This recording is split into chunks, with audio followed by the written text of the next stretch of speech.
what I thought the story is really good at is it demonstrates when a new bit of offensive security tooling comes out, we very quickly sharpen, we know that this is going to be used, right?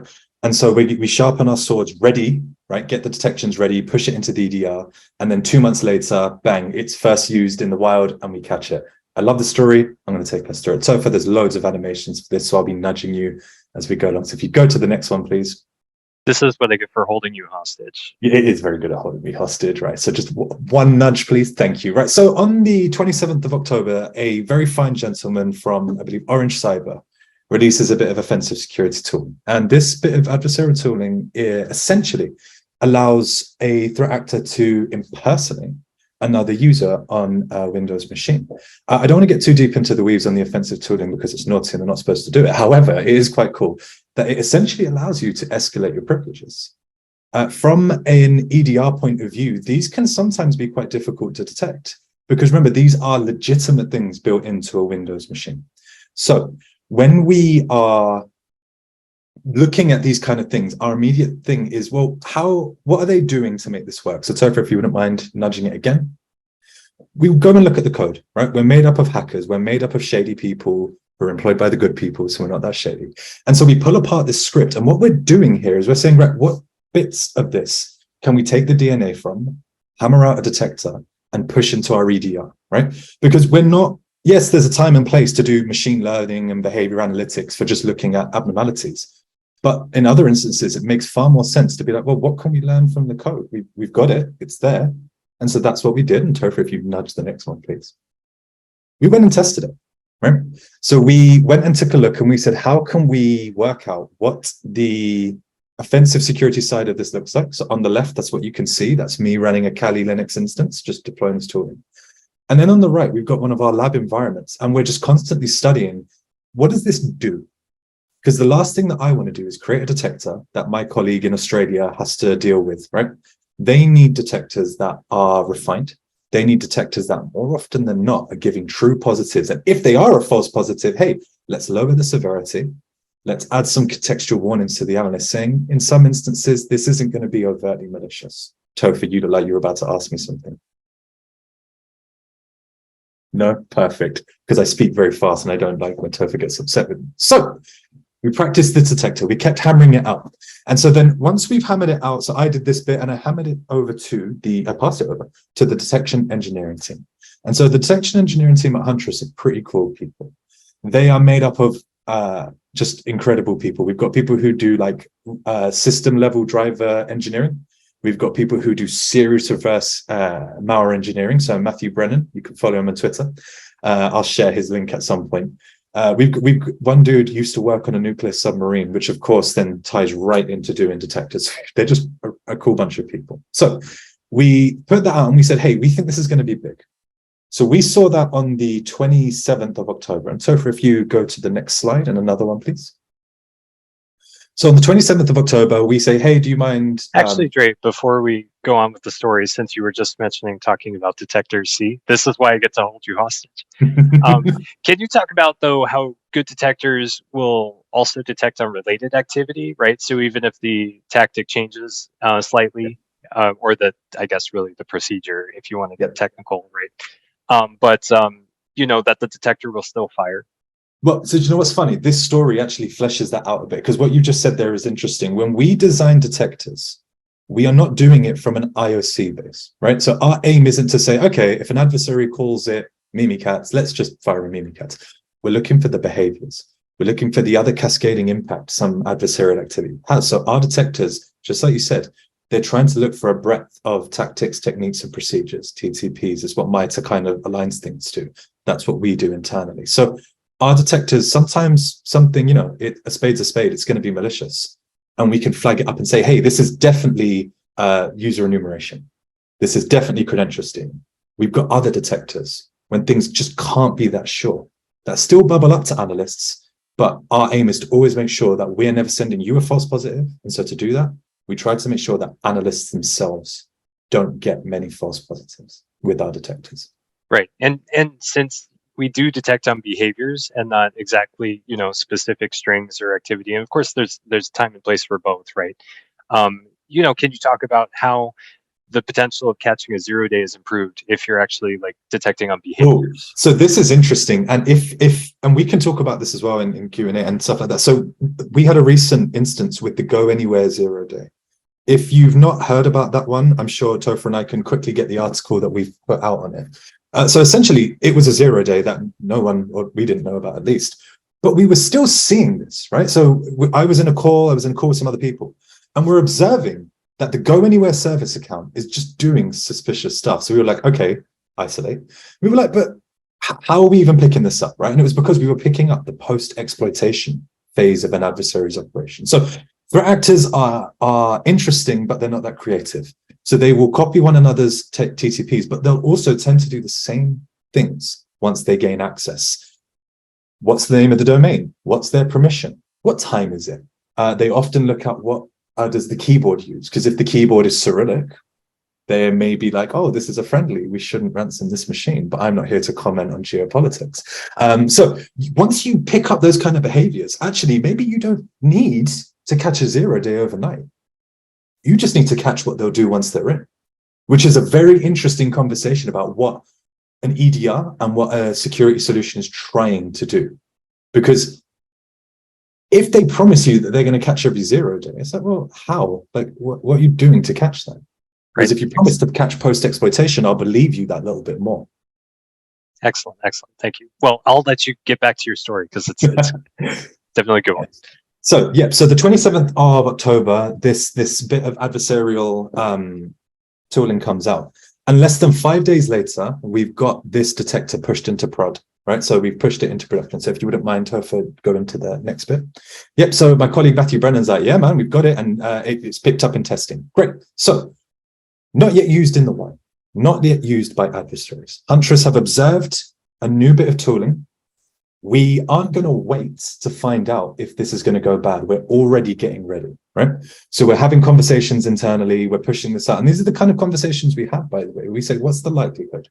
What severity should we assign this? Because this is privilege escalation, actually, because this is early in the adversary's operation, if you can nip them in the bud then, you can totally evict them. So we should raise this quite high.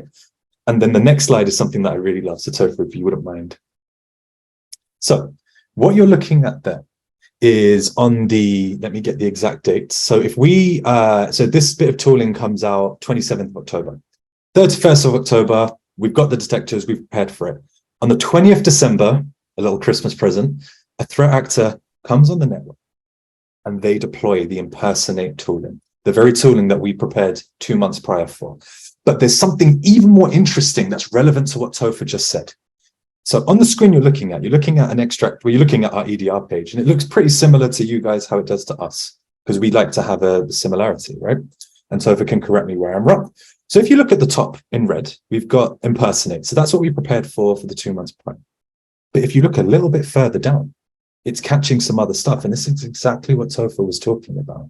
If your EDR is doing it right, you're not relying on one way to catch it. You have got a bunch of tripwires. I wouldn't go as far as to call it defense in depth, but I'm going to call it defense in depth because it's just us. You're putting all of these things in place so that, okay, if they try to be clever at this portion of their operation and evade you, you're going to catch them here at that later portion of their operation. Or perhaps there's a portion of their operation that they just can't evade. So in this instance, they're using encoded PowerShell, right? From just because I was a system administrator, lots of things use encoded PowerShell. However, there are probably not many things that use 100 lines of encoded PowerShell. There probably aren't many things that use base 64 and then gzip encoding. So like Topher was saying, you don't just have to rely on this. We would have caught this if we didn't prepare 2 months prior, but then you could take that logic for everything. Well, we prepared maybe months prior to that to catch the encoded PowerShell. So it is all about the team and the humans behind what you're doing. And this isn't me saying that automation and machine learning doesn't have a place. It absolutely does. But something I've really enjoyed, and Topher asked me about this a lot, and I love answering it. I've worked for a lot of security companies. I'm used to being the SIEM engineer who's maintaining the stack, the detection person, the incident responder. Sometimes I'm even there patching for 0 days. It's really refreshing to work at Huntress, where there is a conveyor belt. And along this conveyor belt, We've got detection engineers who can take a stupid idea that I see or a tweet that I see and say, hey, can you do something with this? And they do something with it. We've got an amazing support team, right? The support team, people don't appreciate this. They are housed in ThreatOps, so that if you're ever having a problem, if there's a report that you need to ask a question about, you've got designated folk who can tap me on the shoulder and say, hey, what was up? Can we give them an answer? And like, we have people like Topher, of course, but everyone, it's ridiculous how many good people we've got. Like we've, in our R&D team, we've quite literally got the people who wrote the book on digital forensics and incident response, which is a huge flex. So we've got Jamie Levy, we've got Harlan Carvey, obviously we've got John Hammond. I mean, who doesn't know John? But there's a whole bunch of people at Huntress who don't, Joe Slowick. Joe Slow, I fanboy every time I think about Joe. This is recorded. How embarrassing. So look, we've got amazing people here and they don't get to tell their story enough. And so we get to do that through these. So let me get back to the ThreatOps story, if I might. So I do just want to, well, first off, you took all my questions and talking points and that little discussion there, which is great. Because he's right. I do ask him those things all the time. But yes, I do want to affirm that if you get a detection in your dash, this is what it'll look like to you under that feature. So this is the same thing.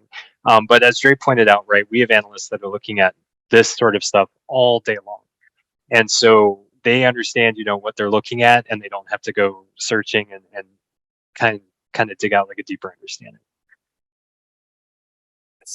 So what you're looking at there is a more expanded version of that EDR detection. So this is gold, right? This tells you the time that the process was occurring. And it'll also tell you the user SID, right? So the user string. This is so, right. As an incident responder, when people would say it was the IT admin account, I'd be like, fantastic, great. Do you know how many of those accounts you have named? Or the administrator? Great. When you can extrapolate a user SID, and you can be as specific as that. When I send you a report saying, hey, until you've ascertained if this is legitimate or not, like pen test, why don't you just temporarily disable the account? There's the user SID.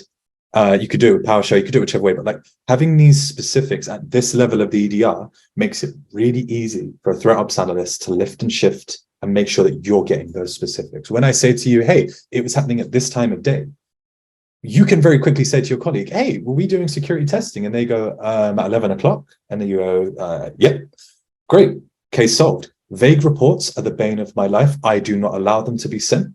I am one of the 3 people who audits every single report that Huntress sends. We don't send false positives. And when we do, we are very sorry. But we also don't send bad reports. It is I consider it a personal aim of mine that every report that is sent is good, is actionable. Because I've worked for the kind of places where it's rubbish. Your wordsmithing skills are highly appreciated.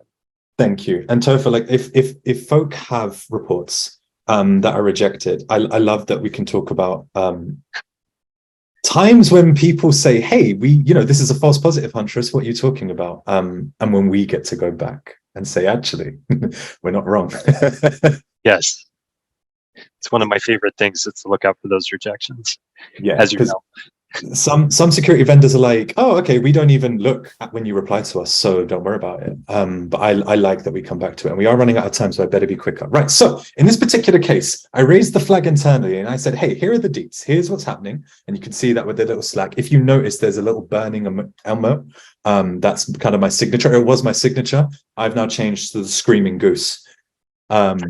And so we rally the troops. We very quickly just ascertain what's going on here. But the other thing that we do is we have the ability to mass isolate. So to protect your network from something like ransomware, or to deny the adversary further ingress, and Topher, if you wouldn't mind giving a little doop, we can mass isolate the entire network, right? We can make sure that that adversary can touch no machine. Now, of course, there is business impact to that. You can exclude hosts, but I really would prefer that you didn't, because there is, and it happened just the other day, having to observe the adversary, and I can't isolate and interrupt and frustrate their campaign, deeply disappointing. If you don't want certain machines to be subject to isolation, right? Because I get it. Maybe it's a business critical machine. Maybe it's you're accepting that risk. What you can do is you could pick very specific machines that will be subject to exclusion from host isolation. And Topher's typing, so I will ask him to change the slide in just a moment. But that's what it looks like, right? If you just want one specific host, there's a button per host that we can isolate, and you just go into your settings and say, actually, don't isolate this one. It's my backup machine. Of course, we'd have a different conversation where I'd say, hey, maybe let me isolate it, but that's neither here nor there. So in this particular instance, what did we talk about? We talked about an adversary who comes into the network, who tries to deploy tooling that's brand new to them, but Huntress were already 2 months ahead of them. We had that detector sitting in the fridge, ready to get served out to them. But then how do we communicate that? That's a lot of complexity that we've got to squish down. And I just said to you, I take a lot of pride in reports. So Topher, if you wouldn't mind hitting the next slide. That's what that report looked like. I know, it looked real small, because what did we really need to tell them? Well, we all needed to tell them is firstly a summary of the threat activities, but then it was all about the recommendations, the next steps. And we don't give you generic steps. We're not like, run a security scan. Like sometimes we do. But with these hands-on adversaries, we're like, no, actually, instigate your incident response process. Disable this user.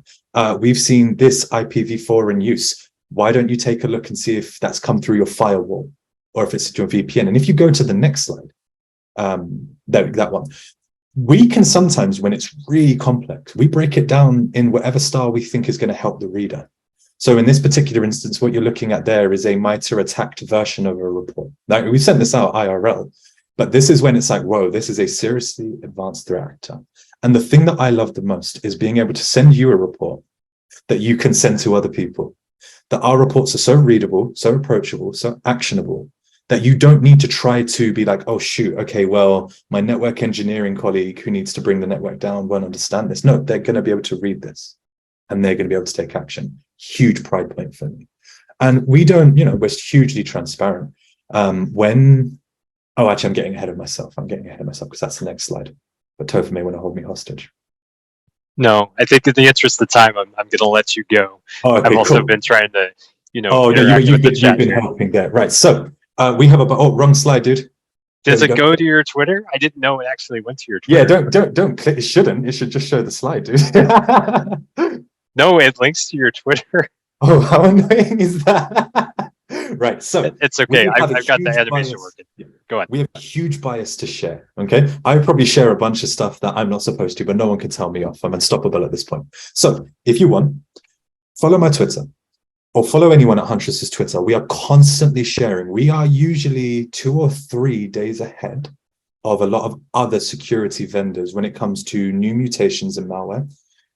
When it comes to observing and detecting adversaries. And even when we're not ahead of the game, our community first mentality means that we just share stuff that other vendors won't. So you can take, and we're not going to get into it today, but the 3CX recent intrusion, the 0 day, where we weren't the first, but damn, we were the best when it came to communicating that out. Sharon Martin and John Hammond honestly stayed up essentially 2 days in a row and created and crafted so much for the community around this. It was incredible. And so you could see in this particular instance, we took what we saw in real life and then we turned it into a tweet, right? And so we said, hey, we've observed this impersonate technique. So we raised the flag to the community and said, adversaries are using this in real life. Now's the time to get your detectors. And we do this for lots of other things. So Topher, if you wouldn't mind giving it another dupe, but it might open up a link, who knows? We also are ahead of the game for malware that you might be familiar with, like CACBot, right? If you took a look at that tweet, somewhere on my Twitter, you'd have to scroll through. You can like some stuff whilst you're there. You can see there that our EDR is catching CACBot and it's bringing it out in bright red. And then we instantly share that with the community, right? We're not here to hoard information. We do so much. You don't have to be a Huntress customer to come to our webinars, to come and see our Tradecraft Tuesdays. Those are dedicated webinars once a month, every second Tuesday, where we're giving you hands-on or first-hand observations of how do threat actors do their thing? How do defenders do their thing? What lessons can you take from that? So in the one coming up, I believe it's myself and Ethan talking about, well, what are the kind of patterns that we've noticed that we're worried about? And then how can we help the community put a stop to these patterns? So I'll give you a hint. Very small hint. It's just getting the basics right. Don't worry about machine learning. right? Don't worry about it. Don't worry about SOAR. Let's just close RDP from the internet. It's little basics like that.